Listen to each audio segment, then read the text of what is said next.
Mahabubabad nursing కళాశాలలో విద్యార్థుల ఆవేశం కట్టలు తెంచుకుంది. అద్దె భవనాల్లో సౌకర్యాలు లేక ఇబ్బందులు పడుతున్నామని వెంటనే సొంత భవనం కేటాయించాలని డిమాండ్ చేస్తూ ఆందోళనకు దిగారు. యాజమాన్యం గేట్లకు తాళాలు వేసి నిర్బంధించిన వెనక్కి తగ్గని విద్యార్థినులు గేట్లు బద్దలు కొట్టి మరీ రోడ్డుపైకి వచ్చి ధర్నా చేశారు. దీంతో అక్కడ తీవ్ర ఉద్రిక్తత నెలకొంది.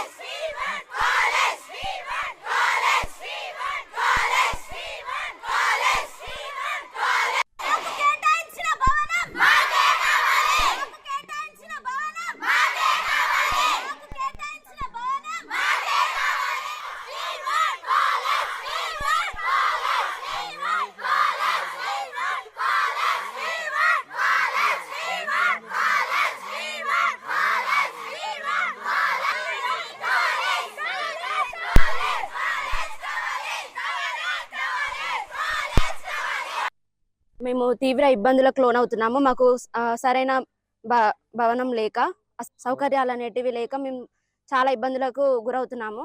మేము మొన్న కూడా కలెక్టర్ సార్ దగ్గరికి వెళ్ళి అడిగాము, మా ఇబ్బందులు సార్కి చెప్పుకున్నాము. సార్ అన్నారు, ఆన్ పేపర్ మాకు ఒక బిల్డింగ్ ఇవ్వకుండా ఓవరాల్ గా ఒక బిల్డింగ్ మీకు శాంక్షన్ చేస్తున్నామని చెప్పి మమ్మల్ని అక్కడ గొడవను సద్దు మర్పించి పంపించారు మమ్మల్ని. మాకు ఇక్కడికి వచ్చి తీరా చూసుకుంటే ఇక్కడ బాయ్స్ హాస్టల్ మాకు ఇచ్చారు.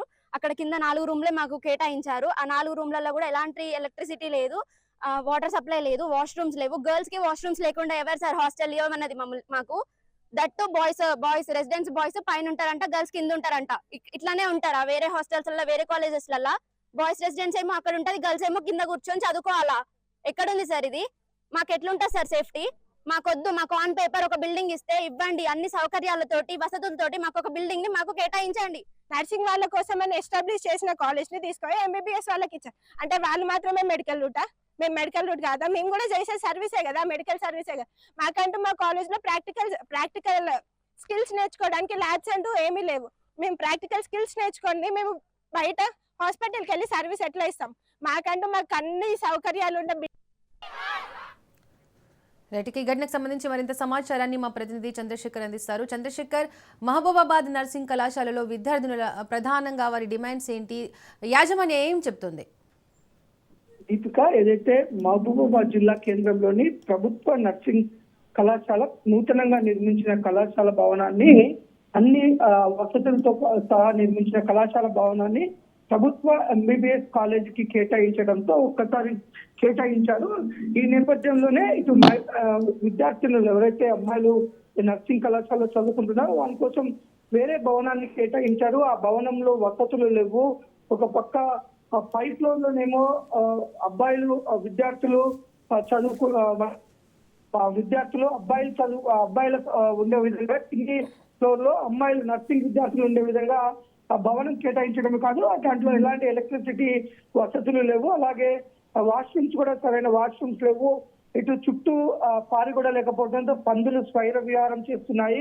ఈ నేపథ్యంలో పైన అబ్బాయిలు, కింద అమ్మాయిలు ఉంటే ఏ విధంగా భద్రత ఉంటుంది అనే విషయంలో తీవ్ర ఇబ్బందులు ఎదుర్కొంటున్న నర్సింగ్ కళాశాల విద్యార్థులను ఒక కలెక్టర్ దృష్టి కూడా తీసుకెళ్లడం జరిగింది. కలెక్టర్ కూడా సరిగ్గా స్పందించలేదు అనే ఆక్రోశంతో ఎవరైతే మహబూబాబాద్ జిల్లాలో వారికి నూతన భవనం నిర్మించారో ఆ భవనం వద్దకు వెళ్లి నిరసన తెలిపే క్రమంలో ఒక సిబ్బంది గేట్ వేసినప్పటికీ బలవంతంగా గేట్లు నెట్టి వేసుకుని కూడా లోపలికి వెళ్లారు. లోపలికి వెళ్లి మాకు న్యాయం జరగాలి, మా కోసం వైద్య కళాశాల విద్యార్థుల కోసం కేటాయించారు. ఇప్పుడు మమ్మల్ని అరకొర సదుపాయాలున్న దాంట్లో 240 పైగా విద్యార్థినులు మేము ఇటు వాష్రూమ్స్ లేక, సరైన సదుపాయాలు లేక అనేక ఇబ్బందులు పడుతున్నాం. ఇప్పటికైనా జిల్లా కలెక్టర్ స్పందించి మాకు కోసం నిర్మించిన భవనమైనా, లేదంటే అన్ని వసతులు ఉన్న భవనం కేటాయించాలి, లేదంటే మాత్రం ఉద్యమాన్ని తీవ్రంగా ఉధృతం చేస్తాం, మాకు న్యాయం చేసేంత వరకు కూడా మేము పోరాటం చేస్తామని విద్యార్థినులు చేస్తున్న పోరాటానికి అయితే కొద్దిగా ప్రజల సైడ్ నుంచి కూడా స్పందన వస్తుంది. అధికారులు కూడా అమ్మాయిలు కాబట్టి వారికి కావాల్సిన అన్ని వసతులు ఉన్న భవనాన్ని కేటాయించాలని కోరుకుంటున్నారు. Deepika. Right Chandrashekhar, thank you.